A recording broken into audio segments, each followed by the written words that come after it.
Time to start. So, everybody, hello. My name is Alexander Fridman. I'm the founder of company WAPI. WAPI is a service provider company that is founded for e-com sellers. We help companies to enter European market. We help to work in almost all the countries. We have warehouses everywhere, we have courier services everywhere, and we have built for you one integration system with which you connect, or you connect the marketplace, or you connect your CRM, and then instantly in 24, 40 hours, your goods are delivered to your clients. Because we are always very interested in the growth of our clients, we decided to start the WAPI community.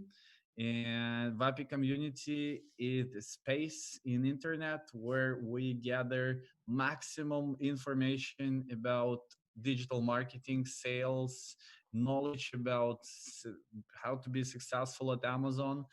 And today we have invited a wonderful guest.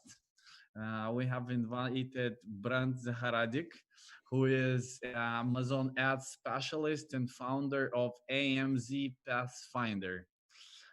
Brent has started his own business 5 years ago, and today he is going to share his experience with us. Hi, Brent. Hello, hello. Good morning. How are you today? I'm doing pretty well. It's a beautiful sunny day here, and I'm excited to be talking to you and your community here. This has been very fun so far, so let's continue. Tell us some brief information about yourself, like in 2, 3, 4, 5 sentences. Yeah, sure thing. So I'm originally from the United States. You can probably tell just from my accent, but I live in southern France. I've been here for almost exactly 3 years. Ended up moving here after kind of traveling around for a couple years after founding this business. And at that time, I was working more of a consultant with a couple of part-time people. But in the couple of years since then, have scaled it up to more than a dozen employees, and my team is spread out across Europe and North and Central America, with a couple people in Asia too, actually. So we're pretty global. We're a remote team. Okay. So everybody is in the remote office like for 5 years already. Yeah, pretty much. And that's why there was no change when COVID happened. It was, well, everybody just keep doing what you're already doing. It was nice, actually. So you feel nice in this way? Because I'm a little bit nervous. I don't have my answer for this situation yet, because I feel that it must be something in the middle. Sometime people have to spend together in the office, and sometime they have to spend like from their homes. But well, it's a good point. I mean, ideally, this is a bit of a nerdy way to look at it, but I think that in-person communication is like the highest bandwidth, so to speak. You communicate the most by speaking with someone, in person. So some of that is lost, but that means that as a remote team, we just need to have more video calls, more chatting on Slack. We use a program called Slack. Probably everyone's familiar with, in order to do like asynchronous communication across different time zones. So those things, and building a culture around that remoteness and that communication is very, very important. I could probably do a presentation about that someday, but that is like something that is hugely important. And when there's not travel restrictions like now, we typically are meeting up with each other at conferences at least a couple times a year. We try to have a yearly meetup. This year we had to cancel it, unfortunately. It was supposed to be in Italy next month, but okay. Yeah. So it is always fun, yes, to meet each other. Oh, it's really, really fun. Yeah, because we don't see each other, but we know each other so well. When we do meet, it's really intense. We have like 5 or 6 days together where it's a lot of fun, and a lot of like work, but a lot of fun too. We try to have great dinners out and do outdoor activities and whatever else. That's great. That's great. So today we have a very important topic that every person who starts to sell at Amazon wants to know the answer, how to work with Amazon ads, how to promote your listing in Amazon, how not to lose all your money on promoting yourself on Amazon. Yeah. Yeah, let's start from like a 30,000 feet view Mhm. on the uh, all situation with promoting your goods at Amazon and other marketplaces. For example, I am absolutely a new person. You're already in this for 5 years. Mhm. Can you draw in general what I'll have to learn and what I'll have to know in some 3, 4, 5 years? Like, how does it look in general? Sure. Yeah, and I worked that into my presentation too, so we could touch on it then. But essentially, what I think the important thing for a business owner to understand, someone who has a 1, 3, 5 year kind of timeline projected out for the business, is that they themselves should at first be involved with the PPC, pay per click, the advertising, and understand that what you're doing when you're running ads is essentially buying traffic, buying people's eyeballs or their attention to come to your listings. And you need to be involved with that at a pretty close level at first. But eventually, you as the business owner should be passing that off to someone on your team or an agency or someone else to work on long term. And I kind of touch on that in the presentation too, because you talked about this before, and I thought about it and really thought, this is appropriate, I think, for business owners to understand. Someone like myself, I'm still very involved in the day to day and the tactical details, but a business owner should not be. They should be looking at it from a much higher level perspective. In this case, paid advertising is just one of the many ways you can use to promote your products. Social media is another one, or in-person events, or not that those are happening right now, but trade shows, things like this. It's just one piece of the puzzle, but it is an important piece, especially on Amazon now, as their advertising takes up more and more space and is becoming more and more competitive for that matter. But you still need to maintain this kind of like view from above. You don't want to get too involved in it and spend all your time and energy. It's very interesting. We wrote it down. So when you start to sell in internet, first you have to understand everything, but then be ready to pass it to the person who will do it like on day-to-day basis all the day long. Mm-hmm. But if we discuss this person who is growing to be a specialist in Amazon ads, it will be his work for all the time. So what Mm-hmm. he will learn in 1, 2, 3 years? What competences? What? Sure. So I see it as like having a couple stages. So we train a lot of people who come into my company. Most of them have some ad experience, but some of them do not. So some of the first things they have to learn is the basics behind PPC, which is like how the auction works. Like, so if someone is searching for something online and then ads appear, how do those ads appear? What's the mechanism for that happening? What is the principle behind pay-per-click? How do keywords work? What does keyword relevance really mean? What are all these different metrics like cost per click and ACoS and conversion rate? And how do you optimize for these certain things? And then as you kind of go through that like life cycle or process, you move out of the learning phase and you come into the phase where you're creating new tactics yourself. So you're not just copying anymore. It's kind of like language. You learn some vocabulary, you learn some basics, you copy people, but then you start to come up with your own sentences. You don't just Yeah. copy the one that you read on your French class, like me here sometimes. Like, I can say this sentence, but I come up with my own sentences eventually. And the same thing is true for advertising. You come up with your own novel strategies and you start to connect pieces that are not related together. And I think that's like the 3-4 year vision, is you become someone who's able to coordinate these disparate parts and put them together. And then, of course, ongoing education is necessary. You can't go to a degree, can't go to university and get a degree in Amazon advertising, and you probably never will be able to. But there are many good websites, courses, YouTube videos, whatever out there. There's many things you can do. Some of which are free, some of which are paid.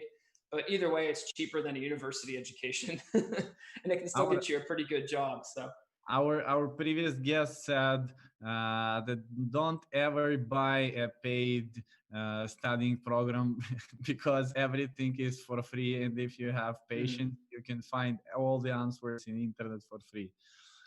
I mostly agree with that. I will say, one way to educate yourself with advertising in particular is if you have an account or you're helping an Amazon seller or something, actually spending that money to get the results and the data and to run tests. That's the best way to spend money. If you want to spend $1,000, like spend it on advertising products and then learn from that money you spent, instead of buying a course and getting someone to teach you, which might have a useful application.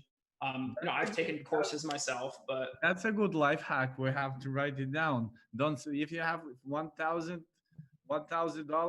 just spend it on learning and doing, not just on learning. right, exactly, because there's nothing like the real experience. And the same is true for our team. When we have people go through a couple weeks of training, they watch lots of videos and they read SOPs and they watch people do other stuff. They get taught. But then once they actually start managing a campaign and an account, or they work with a small account, that's when their learning really takes off, right? That's when it goes from like this to like that. So how do you think when the person is new, and what his budget must be to start the business on Amazon? For advertising in general, or just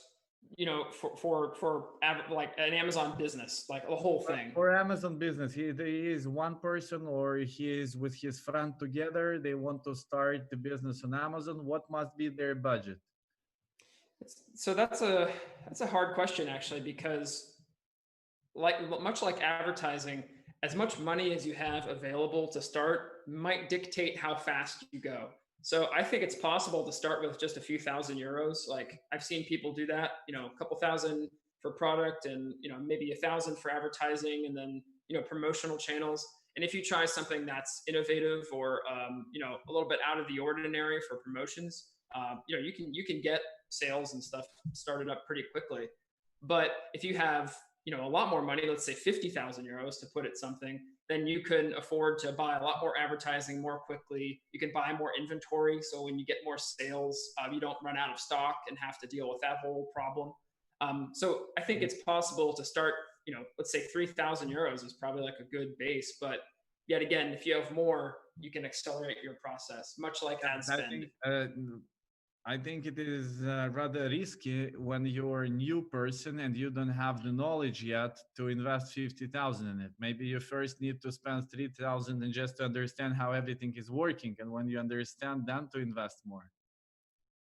Yeah, that might be a wise application of capital too. I would say the companies that I've seen and people I know who will go in and spend 50, 100,000.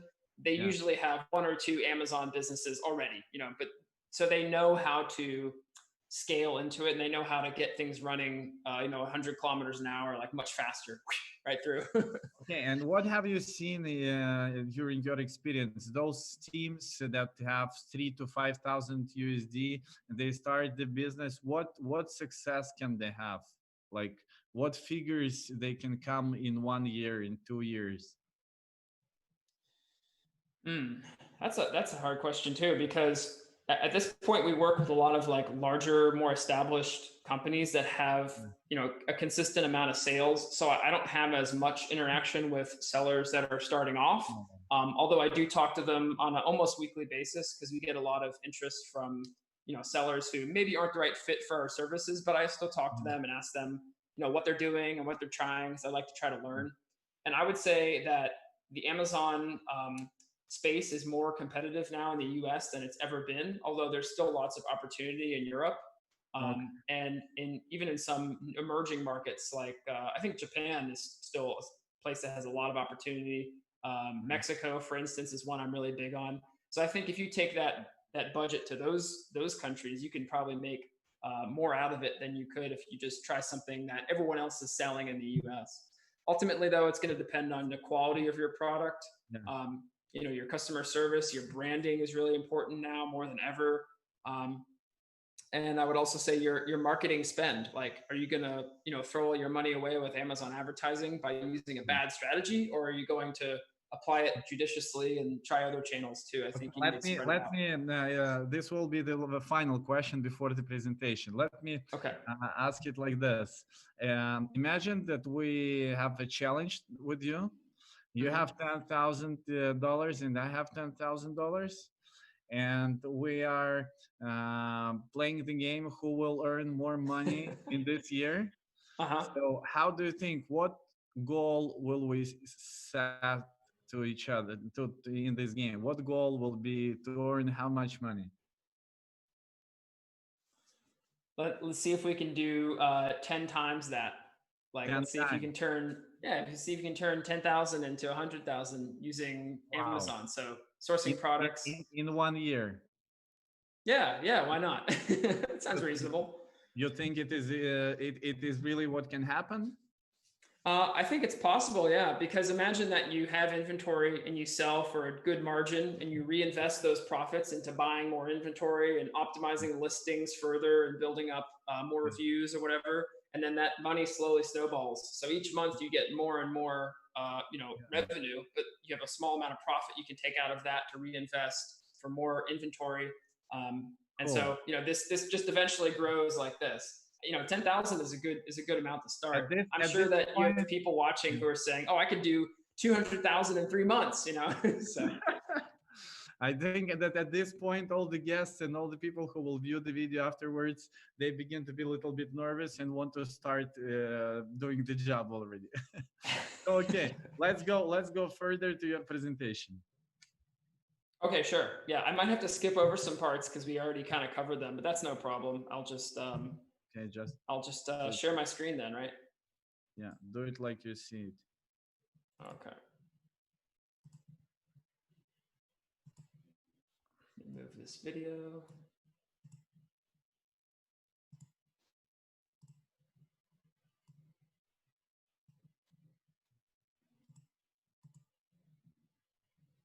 Okay, cool. So can you see that? Is that all visible? I must move this too. You have to share the screen. Yes. Everything is working. Good. Wonderful. Okay, fantastic. You should see me on the screen then. Right. Do we get any feedback from the audience here? Can we hear any questions from them, or is that all on YouTube? It's all on the YouTube, but I don't see any questions yet. Please, our guests, ask the questions. Ask the questions because it is a webinar. It is very interesting for us to communicate with those who are viewing what's happening now.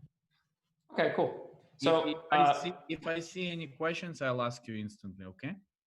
Okay, that works. Yeah, I don't mind interrupting during this. This is just, we're going to go through it and I'll just start. So, the general conceit of the presentation was improving your sales with Amazon advertising, but I wanted to lay kind of a groundwork and talk about the different types, do some definitions before I dive into any of that. But first of all, I know we kind of introduced me already, but I'm the guy at the end of the table there. So started AMZ Pathfinder in August 2015. Worked on online ads since 2012. I live in France, in Montpellier, and I wanted to share most of all this photo. This is about half of my team now, but at the time, this was mostly everybody. And this is in Belgrade in Serbia when we did our last meetup almost exactly a year ago. And we were at a nice restaurant there. Cool. So this is going back to your other question about Amazon advertising success. And so I look at it in the 1, 3, and 5 year timeline. So in the first year, you as the business owner, you need to, gradually understand the core lessons behind PPC and the platform. And then you got to put those into action by actually doing it yourself, right? You set up the campaigns, you manage and optimize them. And they don't have to be fancy, right? They just have to meet basic business objectives. And then year 3, imagining yourself 2 years later after you've put in that 10,000 euros or whatever we talked about. At this point, you have an agency or maybe someone on your team. Maybe they're just part-time. Maybe they're like your marketing guy. They're doing a couple different platforms, but they're dedicated to managing the ads. So, you're no longer worried about every small detail yourself. you're just directing strategy at a higher level, telling them, okay, we want costs to go up or costs to go down. We want to push this product. We want to maybe, take it easy on this product because we're going to run out of stock or something. But thanks to the efforts that you took in the first year, in the second year, you're familiar with the advertising tactics enough that you can dig in and really get your hands dirty, so to speak, when you have to. But that shouldn't happen, too often. There should be someone responsible for it. Now, the final step, as I see it, year 5, advertising on Amazon and other platforms too, like Google, Facebook, those are going to play an important part in your business overall. And at this point, you have someone who's full-time, like a dedicated person, or you have an agency that handles that, and they're responsible for all those things. They're coming up, like with what I said earlier, innovative strategies that don't require your input. So you don't have to say, go think of something new. They just do it by themselves and they come up with good strategies. And instead of getting in the details now, what you do is you monitor the high level KPIs. You ask them to make kind of strategic adjustments at the top level. So that's how I see the 1, 3, 5 year scenario for you as a business owner, maybe starting on Amazon or maybe just in e-commerce in general. There should be like an evolution of sorts. But it is good to lay that base, that base understanding. So now we start from the base. Yeah, that's basically it. So now that we've looked into the future, let's go back a little bit. And I'm going to give you guys a quick history lesson about Amazon advertising. So it launched in 2014. It looked really, really bad. It was very, very basic. And then for 2015, 2016, we saw some minor improvements and advancements here and there. But it still was like not that great. And this was the years that I was doing consulting, mostly one-on-one with smaller private label and other like mid-sized companies with a few employees. And it was still kind of playing catch up to Google. In 2017, the API started to get widely used, and the API is the application programming interface, which basically means software can now plug into Amazon's backend, basically. Mm-hmm. And then we started to get more features that are specific to Amazon. This is when things started to get a bit more interesting. Okay.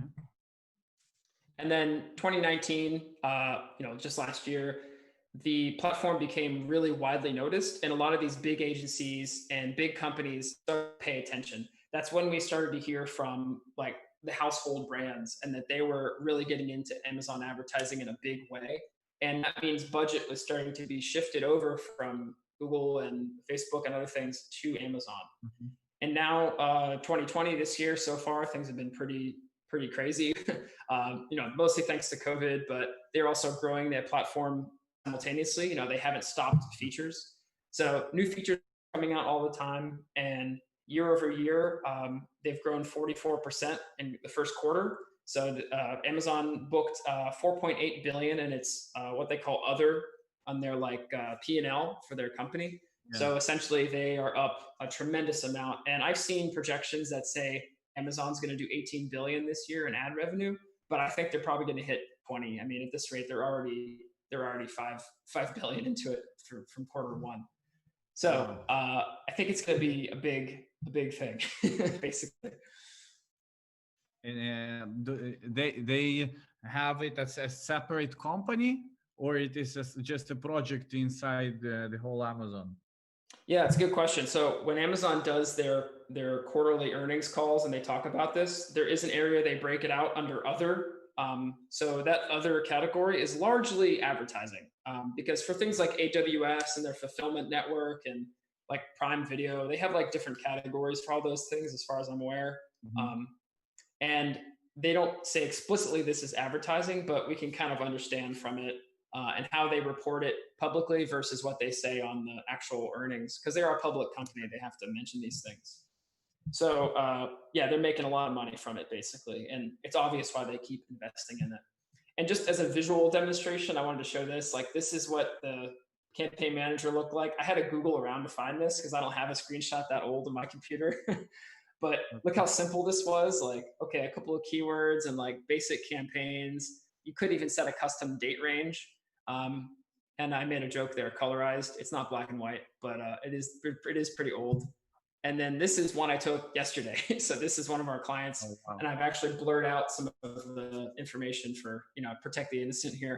Mm. But, we have a million more features now than we did in 2015. The platform is like, I would say, 20 or 30 times more complex than it was in that early 2015 when I started. So what we have here, will you show like a tutorial? How you just I see the screenshot, but I want to understand what is all about. How does it work? Well, I mean, I could dive into all the specifics of this, but I'm not sure. That might take a while. Do you mind if I just continue on? Because I have. Just continue. Okay. Okay. See who prepared it. So we did a little bit of a history lesson. Let's go back to the present day. Okay. And so I want to cover some like theoretical stuff around Amazon. So why are we using Amazon ads? You're familiar with the concept of like a sales funnel, right? So people move through a sales funnel in marketing. We always talk about this. Yeah. Yeah. So we have awareness, interest, decision, and action, generally speaking. So the reason that Amazon thinks that its ads are really useful is because they have a better return on investment, ROI, and a better CVR, conversion rate. Typically, Amazon ads, I'm using my mouse here, but they're meeting people where they're at the decision and the action step. So they're towards the bottom of the funnel. They're looking to make a purchase on the platform. And just to compare it to Google ads, conversion rates are about 8 to 12% on Amazon, whereas e-commerce on, say like Shopify, Google ads, those are usually 3 to 4%. So the conversion rate is much, much stronger. Mm-hmm.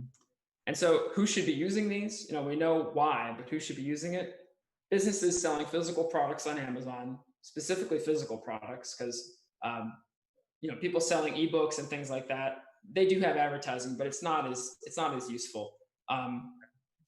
And the products should be what we call like retail ready, which means that they have all the images, the title, the bullet points, everything is all optimized and ready. So that means every time you send a click to that page and spend your dollar or pound or euro, your money is put to good use. So you want those things to be ready. Think of your product page on Amazon as like your landing page. Advertising is not right for products that have bad sales or really, really small margins or maybe a small addressable market. But they do work for most other products.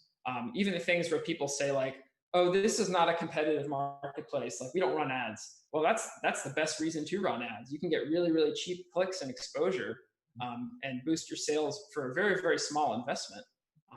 So I don't see the reasoning behind that. Okay. And you have to have the buy box too. And where can you manage ads? Apologies if this is a review for some people in the audience, but like Seller Central, just log in, go to the advertising dropdown. If you're using Vendor Central, because you're like a 1P seller instead of a 3P seller, like a private label seller, most are, you have to go to the advertising console at amazon.advertising.com. But these platforms are going to be merged soon anyway. There's this notification that we keep getting inside of Seller Central here. This is what's always popping up. So just know that everything will soon be at this URL, advertisingamazon.com. That'll simplify it. So now I want to get into some of the 101 for Amazon ads, some of the definitions and basics. Yeah, that's what everybody is waiting for. Okay. Okay. I wanted to set some historical context and also some bigger picture, like why would you do it, right? Before you learn about it, why would you do it? Okay. So you often hear people talk about PPC, but what the heck is PPC? It's basically pay-per-click. And so each time someone clicks on your ad, you pay a fee. Ideally, that fee should be really worth it to you. In this case, the desired result is that people are going to purchase something from your Amazon page, right? So whatever the action is that we want them to take should give us more of a return than the money we spend. That's the basic idea behind it. And your ads are displayed as part of an auction. So when someone puts a search in or lands on a product page, your ad is given an ad rank score. And this ad rank score is very important to understand. Basically, the auction process takes into account your bid, your quality of your ad and your landing page, your sales history, and then it comes up with a score. Amazon doesn't display this to us, but it is inside of their system. On Google, it's just called quality score. They actually do show you a score for it. So using this knowledge of the auction, you can make your bid higher or lower. And what you're saying to the machine basically is, this is worth more or less to me, depending on how much I want to pay for the eyeballs or for the impressions of this particular person. So that is the idea. The lower you have the rank, the cheaper will be the bid. No, the lower your ad rank is, the higher your bid will have to be, because that means that you have to pay more to be seen. Let's say that you're selling like red shoes or something like that, and you have hundreds and hundreds of sales a week with your red shoes. And if your keyword you're bidding on is like red sneakers or red shoes, Amazon is going to see, well, these people are looking for this, and this product has so many purchases. There's a very good quality score here. It's very high. So it actually might be cheaper for you to advertise against red shoes than some other people, because what if they're selling red shoes, but they have only a couple of sales and they just started? There's no link there for them yet. The relevance has not been established. So this auction process is taking into consideration the history of the products and how likely it is to make a sale. Amazon is interested in making sales, right? That's really what they care about. So is there any average figures of price of a click, or how to check the average price of the click in your category where you want to compete? How to find out what will be this price before you start? Yeah, there's a couple ways to do that.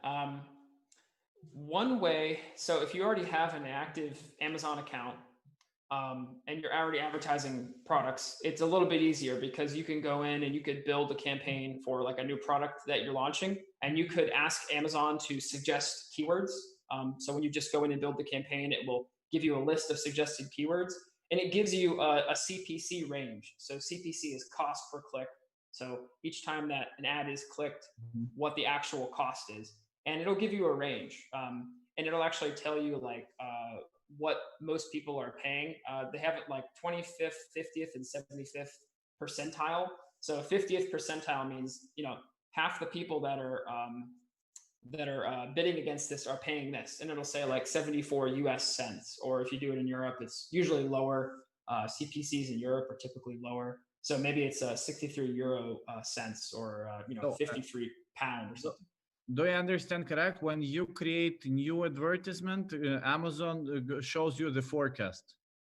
Yeah, if you do it inside of Seller Central, and some third-party tools offer this too.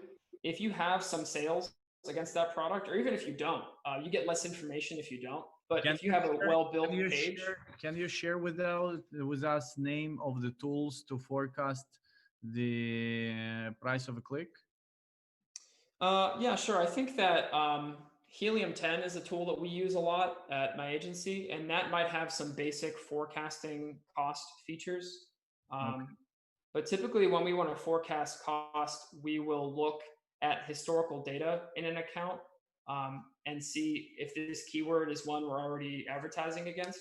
For instance, a client might have a product that is very similar to one they're going to launch. So we can tell them, hey, we've seen that 85 cents is the cost per click over the past month and a half. So, let's assume that for this keyword, and of course it'll vary, the more popular keywords are more expensive. You can expect a cost per click like this. And so that's usually good for building out like an estimate. Okay, thank you. Let's continue the presentation. Okay, sure. So just going back over some of the basics, like we've talked about the auction, we talked about the pay-per-click concept. And so, forecasting costs, like you mentioned, is useful to a certain extent. But really, once you start actually advertising and you see what the market really says, when you spend that first $100 or first €100, you'll start to see what the actual cost per click is. And then you can make further adjustments based on that. The next thing to understand is like keyword research. So this is one of the key ingredients. Everyone knows about keyword research probably already. from SEO or from researching products. Mm-hmm. But everything is built around keywords and to some extent, ASIN and category targeting. But you have keywords that are more or less relevant to your product. And the ones that are more relevant, you should be willing to pay more money for. The ones that are less relevant, and the data will tell you if it's less relevant, if you have no sales or you have bad click-through rate or something, you should be willing to pay less for those. And your bids, as mentioned in the second part, should be lower for those. And then the last part is just creative or if I copy. understand correct, the keywords is the main topic that makes your bid cheaper or more expensive, working, listing, or not working. The main thing to understand how keywords are working, right? Yeah, I would say that keywords are going to dictate how successful your ad efforts are. If you have a small group of relevant keywords for a particular product, so let's say that yet again this red shoes example, someone's searching for red shoes. If you send them to the listing with red shoes, then you have a pretty high chance that they're going to be interested. But if you're selling blue shoes and you're still advertising against red, whether you do it intentionally or accidentally, because there's a way to do that accidentally if you don't use the right match types with your keywords, you can still end up advertising for red shoes even if they're blue. And then the person who's shopping might say, well, like, this is not what I'm looking for. I want something that matches my query, my intent. So understanding the person's intent when they're shopping is what keyword research really is. Okay, thanks. And the last part, creative or copy, is just the text, images, videos. These are the things you pair with your ad. A lot of ads are just like boring text. Some of them show products, some of them show brands, but the whole idea is to just get clicks. What you're looking for is clicks. Ultimately, excuse me, the whole point of an ad is to get someone to click and come to your page and see what you have to offer. That's the whole idea. Cool, understood. It sounds very easy. Well, some of these concepts are pretty easy to get, but implementing them on the platform can be difficult. And that's the harder part. So cost per click, just some other definitions. This is how much you pay per click. ACOS is the one that you always hear everyone talk about. I want a low ACOS. I don't want a high ACOS. I want my ACOS to be this. This is just your ad spend divided by your ad revenue. So it should be a percentage figure. And the lower that percentage is, the better your margins and your profit will be. Typically, we talk about what's called like a break-even ACOS. So if you have an ACOS for your advertising campaign that is at or below your margin for the product, then that typically means that you're going to be making money on your advertising. So you're not just paying to get sales, maybe losing a little bit of money. You're either breaking even or you're making a bit of money. So let's say your red shoes have a margin of 35%. And then your ACOS is 30%, you're going to make that 5% margin even after you spent money on ads. So that's a good position to be in. You're making money on your ads. But let's say that was a 60% ACOS. There are times to do that, but generally speaking, you're going to be losing some money on your sales. So be careful of that. And that's why everyone always wants that low ACOS. Impressions, how many people see your ad, right? Easy. And then keywords we talked about. But what are negative keywords? It's like the opposite of a keyword. Wait a second. Impression is how many people viewed but didn't click. Well, it's just how many people viewed in general. Because if someone clicked, it still counts as an impression, but it also counts as a click. Okay. And one metric related to that is your click-through rate. So the higher your click-through rate, the more relevant your ad is. Everything goes back to this idea of relevance, right? So if people are searching for, yet again, the red shoes, they see a blue one in the ad, they're not going to click, not interested. But if they see a red one, maybe they'll click. And in that case, you have a higher click-through rate. Okay. Keywords versus negative keywords. Right. So yet again, this idea of the keywords being relevant. For keywords that are not relevant, you can enter them as negative keywords. And that means that they are blocked from making your ad appear. So yet again, this blue shoes idea I keep going back to. But if we put blue shoes in as a negative keyword, then someone searches that, our ad would not appear. Right? The idea is to take it out of the auction. We're going to say, no, we're not interested in this particular shopper or this particular search. We're going to pull ourselves out of that one. Have fun. Okay. Yeah. Uh, okay, let's go further. I'll ask you questions, some more questions afterwards. Okay, and if we need to speed through some of these, we can too, because I tried to make it 30, 35 minutes, but we get into it here. It's good. So yeah, sponsored products. This is the ad type most people mean. Oh, sorry. We're going to go over the big three campaign types on Amazon these days. This is the big three. I start with the biggest one. This is what people mean when they talk about Amazon PPC. And this makes up most of the spend, most of the impressions, most of the clicks, and most accounts. Your copy and your creative, we talked about earlier, like images, they're not customizable. It just shows your product listing and it just shows it to the shopper. That's it. It used to be only keyword targeting, but now we have ASIN targeting and category targeting. So you can reach shoppers in a number of different ways. And one thing that's important to remember is a lot of people on Amazon are buying on product detail pages. They're not just going back to the search and searching again. The majority of actual ad impressions that we get come from product detail pages. So actual pages where people are scrolling around and looking at the details. Maybe they're adding it to their cart. They're looking at competitors because there are many, many ad slots and many other competitor products on each detail page. We all know that Amazon is very, very into like refining their whole website to be like a sales machine, right? That's like that's what they care about. So there's always room for competitors to show up on there. And if you're going to do advertising on Amazon, sponsored products is where you should start. So what does it actually look like? This is just a search I did for fizzy water, like seltzer water or eau gazeuse, as they say here in France. And we have sponsored products showing up here, 1, 2, and 3. Those are the ad slots where they pop up. So that's a pretty good position on the search, right? Those are the first 3 options that you get. And on mobile, it's similar. So the top 2 slots on the browser and the top slot on the Amazon app. And I set this to the US zip code just to run a test and show the example. How many options there are in Amazon? For ad slots? Yeah. Or I couldn't even actually tell you. There must be more than a dozen right now because it used to be that there were just a few on the page and there were a couple on the product detail page and you knew where each one was coming from. But now they've started to mix the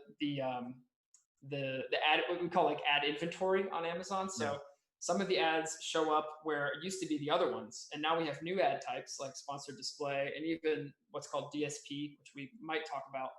And that sometimes shows up too. So the ad slots are getting mixed. And then what was really interesting is before COVID, there was a bunch of ad slots in the search. So you type a search and it would come up with like Amazon brands, advertisements, other stuff.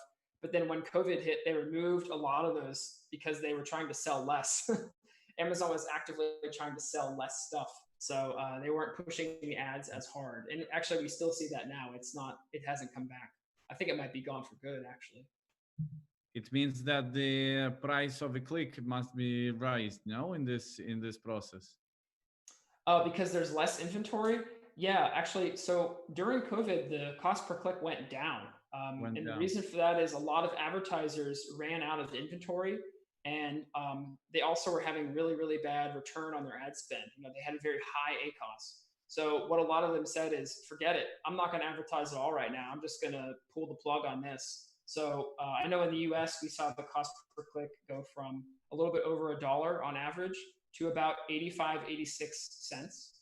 So it dropped, by a good, 13, 14%. In that couple week time span. It still actually is depressed. It's quite low still.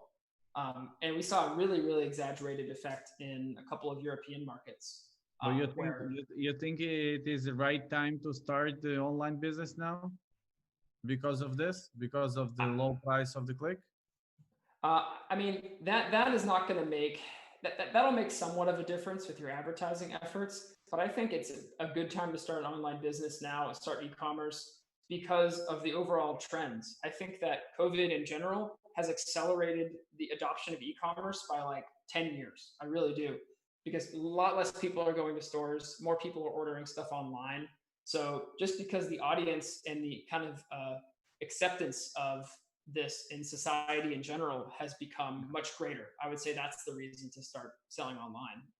The ad costs are nice, it's cheaper, but at the same time, what we saw, Alex, was like the conversion rates actually went down too. So there were more people, the clicks were cheaper, but people were actually buying less. The conversions suffered because people are doing more shopping around. That's our theory, at least. Okay, super. Yeah, pretty technical, but and yeah. I had one more question about ACAS from previous webinar. I want to ask you also, when you start the listing uh, and you have 0 reviews, do you sell with ACAS, with high ACAS, like with 0 profits? You like, do you put the price of your goods lower than is the cost of it, just to get the reviews? I would discourage businesses from putting the price so low that they are losing money on a sale. I mean, you should still have some margin for sure, but um, think of other ways to drive sales and traffic to that page besides just Amazon advertising. That should be part of the strategy. And at that stage, my primary concern would not be what the ACOS is. That's kind of irrelevant in the beginning. What you should worry about is how many clicks am I getting? Am I getting lots of impressions? So are people seeing the product? Are they clicking on it? Are they looking at it? And then what data am I getting from it? So when you start advertising a new product, the primary focus is getting data. Actually, you're basically buying data. So if people are clicking for the keywords that you put in, that's good information. That means that you can take that and you can use that information to modify the listing and improve it. So as you get more sales, you gather more data from advertising, and you continually will update and revise the product listing with that intel. So ACOS doesn't really matter until, I would say, a couple weeks in, at least, when you have reviews, you have made modifications to the listing.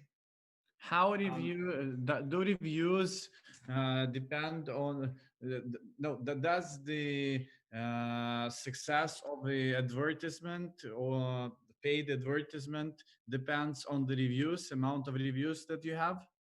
Yeah, absolutely. The conversion rate and the click-through rate both depend on reviews. So if you have no reviews, you're starting from a place where it's probably going to be quite expensive, and your click-through rate's probably going to be quite low. So it is a tough place to start from. Some of our clients, they're so aggressive that they want to start advertising right away, even if they have no reviews. Some other clients say, let's wait until we have 5 or 6. Some of them say, let's wait till we have 10. And they have a system by which they can get reviews on there, like through running giveaways, or I think what's more common these days is, they figure out some way to, I don't know, use existing customers to buy a new product and they have them leave a review, like something like that. But yeah, that'll make a big difference. And is there a way to buy already ready Amazon account with some reviews?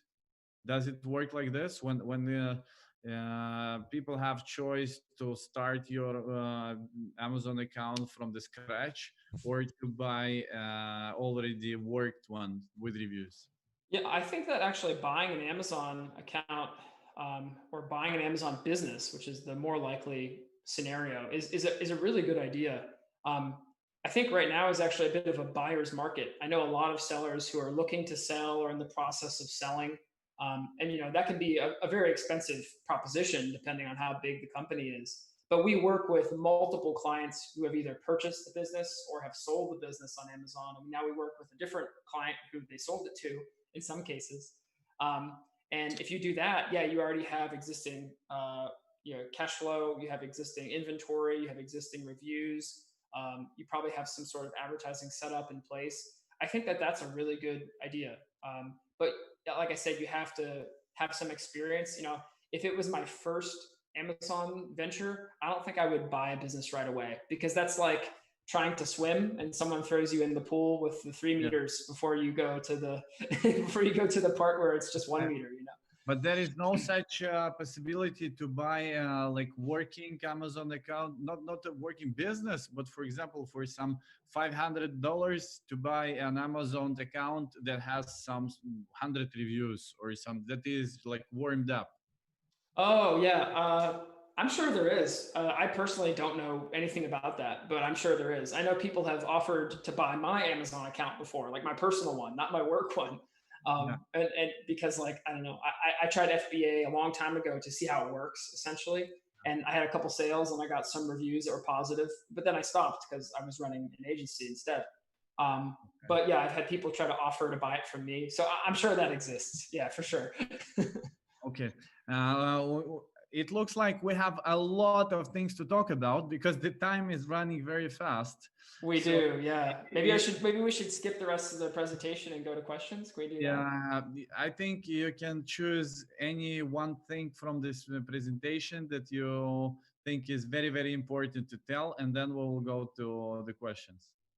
Okay, yeah. Let me cruise through here and see what else That we have. you think is very, very I'll important just to go over it tell, quick. and then Sponsored we'll go brands. This is to another the major question. ad type, and that's the one that looks like this. You know, with the headline up top and the different product images. I'll just go over it quick. Sponsored brands. This is yeah. Yet again, that's on mobile, and I try to draw a comparison here. You know, if you're using sponsored brands, you have to use a good headline and high quality images and really nice reviews. You know, this is going to make an impact.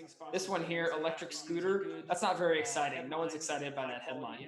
So that's what I call bad headlines. And this one up here is a good one, from the soul of slow coffee. I don't know what that means, but it sounds awesome. So I want to buy that coffee. You mean This one up here uh, is a good one, or you from the mean the soul of slow emotions? There coffee. is an I don't know what that emotion in a means, but it sounds headline. right. Awesome. There's an emotional response to this. It gets the people going. You know, it's exciting. It does something. Or you mean the emotions? And yet There again, is the an whole idea emotion behind in this a headline. creative is to get someone to click. That's all I want you to do. I want you to click on this. So that's going to work. The bottom one, not going to work. Not very exciting. I was going to talk about store pages because these are a great landing page. This is an example from Listerine, which is a pretty well-known mouthwash brand. Yeah. And then sponsored What display about ads. can you tell us about the landing page? This is not an Amazon. This is just a website, right? No, this is an Amazon. So this is what's called an Amazon Tell us store about the page landing or page. a This is not store. an So this is Amazon. something that if you This have is what's just called a brand website, registry right? on Amazon, you can build one of these for free. This is actually, you know, if Listerine either built this or had some agency build it, but it looks really good. You know, if you just go to Amazon.com/Listerine, I think you can find it. And yeah, what they do here is they have their different products split out by categories like best sellers, classic, you know, floss, extra benefits, like just different categories. And the point is, you can use these ads, sponsored brands, they'll drive traffic directly to this landing page. And this landing page is great because there's no competitors here. It's just your products. And you get to show them a cool video, you get to show them awesome images, you get to sell to them in a really, really isolated way. So they don't see like 15 other mouthwashes on here from competitors. They just see Yeah. yours. And this is really, really powerful. Cool. Yeah, we do this for clients. We build these store pages. We've done a couple of them. They're So very effective. you can build it when they click on the image in Amazon, they instantly come to the store page, right? When they click on that sponsored brand ad specifically, yeah. So if they click on one of these, like one of these three, if you have it going to the sponsored brand, it'll send them to this page here. Okay. So it's really powerful. It's really And powerful. how to get to the store page if you are not buying a sponsored place? Okay. Yeah, that's a good question. Only recently has Amazon started to show store pages on the search. So if you actually run a search, you will occasionally see a store page come up in search. But it has been kind of hidden. I have heard from Amazon that this is like the year of the store page. So they're taking it more seriously and they're adding more features. It has been like just last week, we got a new feature. I have heard from Amazon that this is click on a little so they're taking it more seriously. Part of an image, it'll take you to a different link. So they're adding features to it all the time, but it is kind of hidden. Yeah. Okay. Really, sponsored brands is the best way. So yeah, paying for it is really the best way to do it. Right now. I see something about A/B testing here. What can you tell us about A/B testing? Yeah, so like imagine true A/B testing where you have a platform and you can say, here are the two ads, please run them evenly. Amazon still doesn't have that with advertising, not yet. But with sponsored brands, this ad type, you can do basic A/B testing. The way we usually do that is we'll run one ad, we'll make a copy of it, and we'll call it like version B or version 2, and then we'll run them at the same time, and we'll see which one has a better ACoS, which one gets more impressions and clicks, whatever our objective is, and then pause the one that's not working so well and continue with the one that is working. You can't do that with sponsored products, but with sponsored brands, this other ad type, you can. Okay, super. Okay, can I ask you now some questions? Yes, please. I would ask first to stop sharing the screen so that everybody can see our faces. Okay. Yes, please. I would ask first to stop sharing. Not yet the questions that you're prepared for, like okay. but something from the business. Not yet the questions that you're prepared for. So when you see that you see some sort of the price of the click. So can you tell us like 5 first steps what you look at how to make it lower?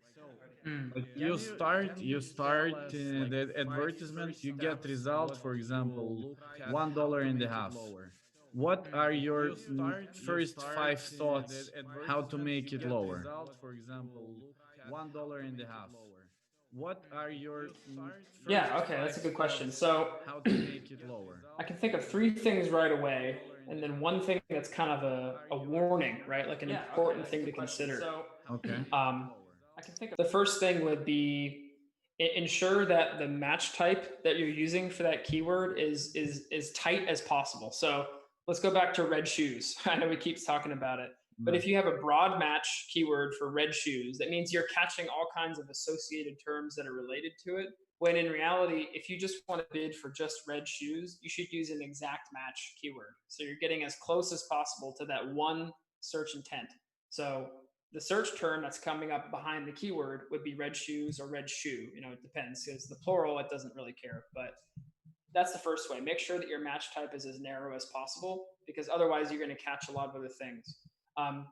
The other thing I would encourage people to do is continue to improve their listing against that particular keyword. So make sure that you're using the word, maybe in the title, definitely in the bullet points, in the description. Make sure that you have a history of people who would go and like want to purchase that product based on that keyword. You can't like try to force a keyword where it doesn't belong, for instance. One test you can do is use a website like PickFu, which is like an A/B testing website, and you can say like, what keyword would you use for this product or this product? And you can put a poll to an audience, and they'll actually vote, and they'll tell you why they use this keyword or that keyword. So just making sure that the relevance is what you think it is. What is the name of a tool? Oh, the website's called PickFu, PickFu, PickFu. It's a good website. We use it for testing for client stuff sometimes. But what you assume might be the right keyword, that's like the perfect keyword, is not always that. You have to use some data to figure out if that's the case. Because we have clients that come to us all the time and say, oh, use this keyword. And then we use it and it has no search volume. Like nobody's using it. But we find another keyword that's similar, and that one has all the interest. People are typing that in all day long. The other thing I would, caution people about is that PPC is an auction. It's a marketplace. Like I mentioned, you're competing with, a couple people, sometimes dozens of other competitors. So the price is not set by any one person. It's set by the market. So it's a simple supply and demand. If red shoes is $5 per click, well, that's just a reality you're going to have to deal with. You can't change that. You can bid lower. You can bid $1, and you'll still get clicks, but you're going to get less of them, and you might not be in the top of the page, ad position. But you have to understand that the price is not set by any one person. It's a function of the market. It's a function of competition. So in some cases, it will be impossible to lower CPC because it's just the price it is. You're better off looking for more long tail keywords. So things that are not so obvious. So maybe like red shoes for men, red shoes for dogs. I don't know. Maybe that one probably has no search volume. Okay. Thanks. That's a very, very open answer. So a lot of information here. I have one more question. Is there a remarketing in Amazon? There is. There is. So one thing I didn't get to in the slides, but was part of sponsored display. There is a new ad type, well, relatively new, called sponsored display, which is display advertising. And you can target audiences as one of the ways to target inside. And one of those audiences you can target is views. So that is to say, people who have viewed your page on Amazon. You can also retarget searches, which means people who have searched for your product. We don't really recommend that. The return on ad spend is not so good. And you can also do purchases. So people who have purchased your product. That makes sense for things like food that people are going to buy again and again, or supplements or skincare or whatever. But you can make some really basic right now campaigns for that. And you can address people who have either searched for, viewed, or purchased your product. And that's what sponsored display offers. And that's a nice little ad type that makes up a very small percentage of overall sales for our clients. I'd say it's probably less than 10%, but it's growing. So it's becoming more and more used. Another way to do remarketing on Amazon is what's called DSP, which is a whole nother ad platform we didn't talk about at all. But that's Amazon's display ads. And that gives us many, many, many options for targeting, like age range, what demographics they are, what they're interested in. And we're just starting to jump into that now in my company in the past like 2 or 3 months. So that's pretty new for us too. So what percentage of sales is for DSP ad type? It's still pretty small. I would say like less than 10 or 15% right now for remarketing and display ad types, but that is quickly growing. So one of the other initiatives that Amazon is very interested in pushing a lot this year is display advertising. Okay. Yeah, they're very, very, very eager to do it. Something new, and for those who are new, who enter the market, it's always better to research the new ways, right? I think so, yeah. One other thing I had in my slides was like, you should focus on having some of your budget for experimentation. You know, not a huge percentage, but always be ready to take some money and use it as a test. Okay, one question is technical. If you have an UK Amazon account and you are selling somewhere in Italy, what will be the currency of your Amazon ads? What is the currency policy if the currency is different between the countries where is the Amazon account and the sales? Sure. Yeah. So if you're advertising in Italy, it's going to be in euros. So each Seller Central instance is going to have its own advertising platform. You're not going to manage your ads in Italy from the UK. It's a separate Amazon marketplace. So what you'll do is you'll switch in the top right of your browser to go to amazon.it, and then you'll have a totally new advertising interface there. And you'll have to make sure you have Italian keywords and you have Italian ad copy. You know, you could use English, but I don't think it would work very well in some of them. So yeah, you're going to be paying in euros too. Same thing with Germany and France. You know, Spain, obviously, and UK is going to be in pound. Yeah. Okay. And the last question will be, what is in general the difference between Google Ads and Amazon Ads? For those who are who well knows the Google Ads but know nothing in Amazon. That's a great question. I would say the primary difference, a lot of the fundamentals are the same. You know, if you know PPC, you get it. If you know ad auctions, you get it. You can learn Amazon advertising very quickly if you come from Google and you have experience with that. The thing that's most unique is that Amazon's system is a closed system. So you can't really like send an ad to a URL that's off Amazon. It goes to an Amazon page or an Amazon product. And Amazon's focus with advertising is all product sales. It has nothing to do with like generating leads or, you know, selling someone an ebook or something like that. It's all about physical sales, physical products. The other thing is that some of the ad types are going to be very unfamiliar to you because they don't exist on Google Ads. They just don't exist. It's a different platform. It's a different scenario. So the core principles are the same. Like you put in keywords, you put in targeting, but the ad types are going to be very different. For instance, this sponsored brands is not something that has kind of a direct comparison with Google, with anything I know. Okay, super, super. I think it's wonderful. You give absolutely exact practical answers to all the questions. It will be very useful for everybody who listens us I hope and so. will Yeah. in the future. So now let's already come up to the finish of the webinar. And as I have told you in advance, when we finish, we have three same questions for all the guests. Um, the first question is, tell us three takeaways, short, exact, to put in the mind of those who will watch you here, how Hmm. to be successful at Amazon advertisement, at Amazon Okay. sales. Three takeaways. Yeah. Sure. Okay. I'll keep them as short as I can. So the first one is check your account every day. It doesn't mean you need to make changes, but you should check it at least. You should see where's my spend, where are my sales, how are the impressions. Just check it every day. Have a process for doing that. It doesn't need to take long, 15, 20 minutes. Okay. Uh, the second thing I would say is we have a proverb in English. It probably exists in multiple languages, but we say measure twice, cut once, which means before you make a big change, examine all the different details. Am I going to change this bid? Am I not going to change this bid? Why would I do it? What's my math behind the reasoning that I'm doing it? I'm not just doing it because I feel like, oh, this is too expensive. No, no, no. Examine the math, make a decision carefully, because you want to make sure you're investing properly.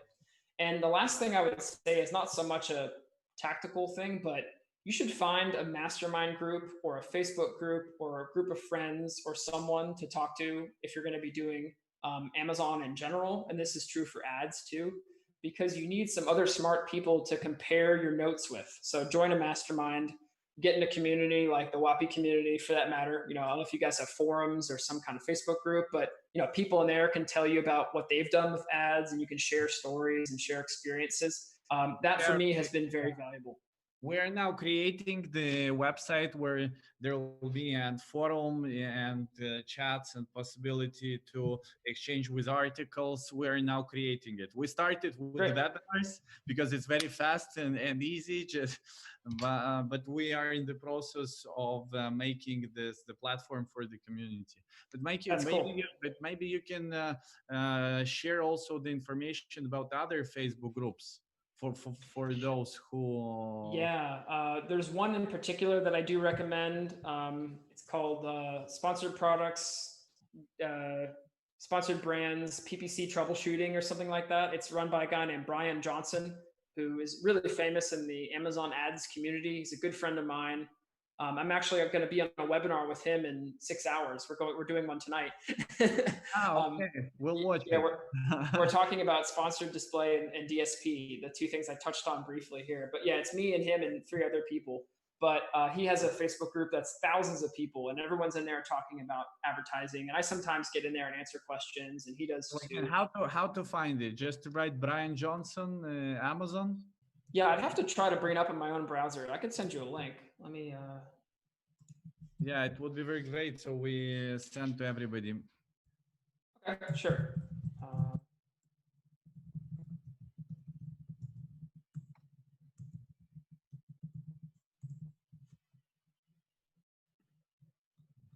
Are you going? Yeah, I think I'd have to log into Facebook and find it. Sorry, I can send you after we go afterwards. Okay. Okay, let's do it afterwards. We can put it on the page for this or whatever. But yeah, it's if you type it in Facebook, it's probably by far the biggest group, and it's run by a guy named Brian Johnson, and he has some admins in there who are useful too. So those are the 3 things I would say to be successful with ads. Check every day. Make sure you make your decisions based on data and math, not just like instinct and what you think is going to go well. And get in a group and network with other people. Talk to them about ads too. Okay, so let's go to the next question. So tell us about 3 things that don't do ever. Okay, so the first one is don't make too many changes too quickly, because advertising is an iterative process. You make a change, you look at the results, and then you make another change. Or you have a hypothesis, you make a change, and then you analyze the results. It's very scientific. It goes like 1, 2, 3, 1, 2, 3. What a lot of people do is they say, my costs are too high. So they go in and they make a ton of changes all at once. And then you can't tell which one of those changes led to a good outcome or a bad outcome. You have no idea. What happened? Well, my costs went down. Okay, why? I have no idea. I changed 15 things. I have no idea. So my advice would be, don't make those changes too quickly and let the data develop. You want to give it time and space to like breathe, so to speak. Cool, understood. Number Second two? one I would say is don't jump on the newest trend just because everyone else says it. This is kind of like the opposite side of the Facebook group, where if you see people posting about, oh, this amazing thing that I tried, well, it worked for them. It doesn't necessarily mean it'll work for you. So don't throw all your money at it right away. We get a lot of times in the past where you didn't jump in sale of the masks, no? You weren't. Well, that might have been a good idea, yeah. But maybe in February, not now. Okay. Right. If everyone's doing that, oh, actually, you can't advertise masks, which is funny. So no ads allowed for those. Yeah. Okay. So number two, what not to do? What not to do? What not to do? Don't be afraid to experiment with your budget. So don't do something that everyone else is doing just because they say it's good if you don't have any evidence. But at the same time, don't be afraid to experiment with some of your budget. Take 10-15% of your ad budget and run an experimental campaign and do something crazy that you heard about. Try it a little bit, just test it. You always need to be testing. So I think the thing to not do is to stop testing. So don't stop testing. Always be testing something. Super. So in the result, we have 3 questions in general to you, like to an entrepreneur, to the founder of the business. As we see, you have established your business 5 years ago. Now you showed us a photo of, I think, 8 people, and you said it's only the half. So you're growing, you're doing good. So give us 3 life hacks how to be successful in general. 3 life hacks. Okay, I got a bunch then. I could do more than 3, but I'll just do the ones that come to me first. My first one is reputation. Reputation is incredibly important in business. So in any circumstance, you always have to act, good to someone else, the counterparty. Like for instance, the person you're doing business with, or your supplier, or your advertising management person. Always treat everyone really kindly and with respect, because that will always come back to you in a good way. For instance, we've had clients that have not paid invoices or not done this or not done that, and they've given us problems. But at the end of the day, I don't go publicly online and yell about them or chase them down or talk badly about them, because it's just, our reputation is very important. We want to maintain a good reputation as a company. That is more important to me than any money, right? Reputation is something that's really key. So that's true for anyone in business. Treat everyone kindly and maintain a good reputation. Agreed. Number 2. Thing I would say, what's that? Sorry, Alex. I say agreed. I totally agree with you. You've experienced this. Anyone who's been in business long enough has had someone do something to them that they would rather not have happened. So everyone has some familiarity with that. That's just the way it goes. The thing that's probably most important for me personally, I am someone who is not capable of multitasking. I can do one thing at a time.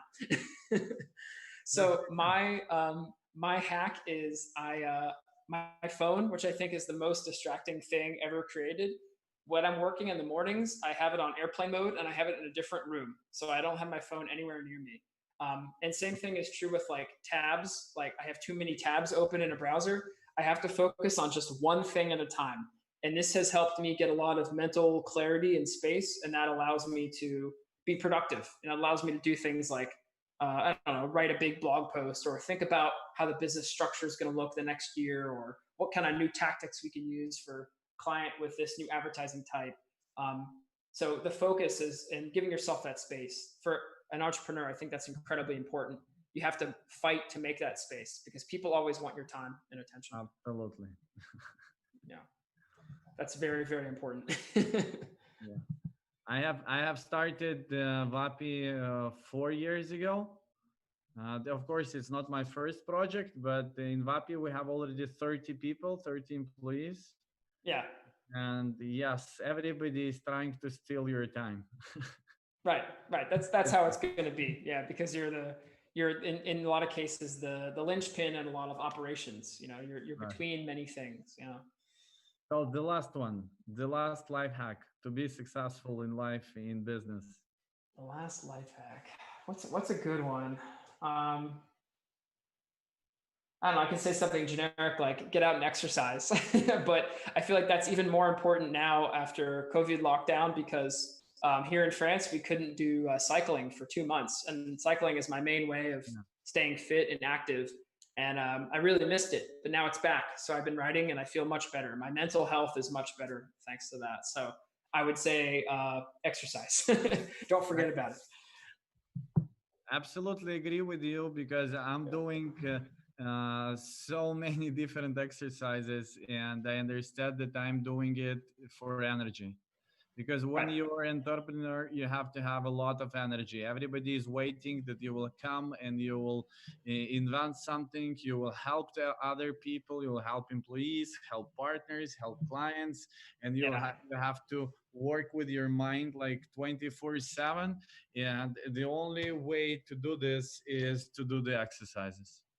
Right. Right. It recharges you. Yeah. Especially if it's at the right time of day. Like if you work from home, you'll start to realize you have a kind of ebb and flow, like an ocean. You know, times when you have more energy and less energy.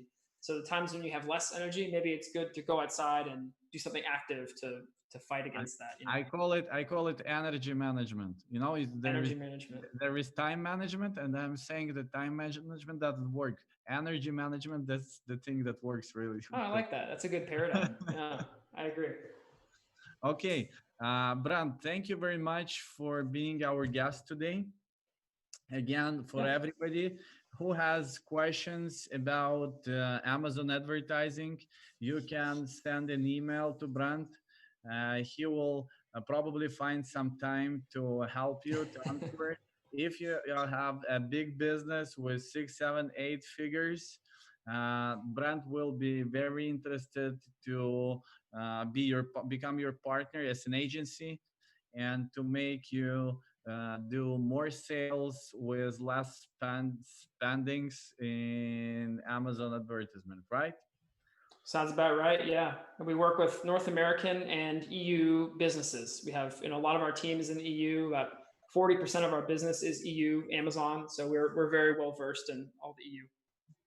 Okay, wonderful. Any questions about warehouses, fulfillment, and operation in Europe, please call us, send us emails, company WAPI, and stay tuned, join us, and wait for the next great webinars. Thank you, everybody, All and right. Thank you so goodbye. much. Farewell. Thank you. Thank you, Brent. It was cool.